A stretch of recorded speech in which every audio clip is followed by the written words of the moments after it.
Hi friends, ఈవేళ పచ్చి పులుసు చేయడానికి చూడండి, పచ్చిమిర్చి,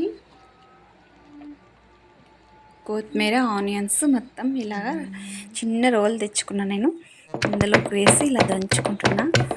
చూడండి, ఇప్పుడు ఇందులోకి వేసేసా. కుండలోకి వేసిన తర్వాత చింతపండుని ఇలా నానబెట్టుకొని ఉంచుకున్నా.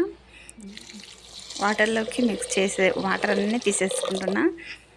తీసుకొని ఇందులోకి వేసేసా. సాల్ట్, కాస్తంత పసుపు వేసి మిక్స్ చేసేసా. చేసిన తర్వాత పోపు పెట్టడానికి ఆయిల్ పెట్టేసింది.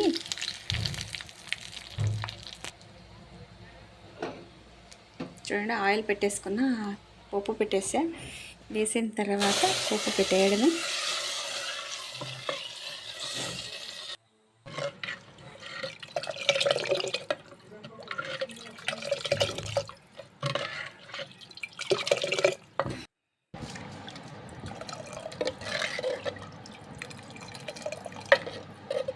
చూడండి, ఇలా బాగా మిక్స్ చేసేసుకోవాలి. చేసుకున్న దాంట్లో రైస్ తోటి తింటే ఇంత సూపర్గా ఉండే కబాబు పక్కన ఉంచుకొని తింటుంటే సూపర్ టేస్ట్. మీరు ఒకసారి ఇలా ట్రై చేయండి. మీకు ఎలా వచ్చిందో కామెంట్ చేయండి ఫ్రెండ్స్. Bye friends.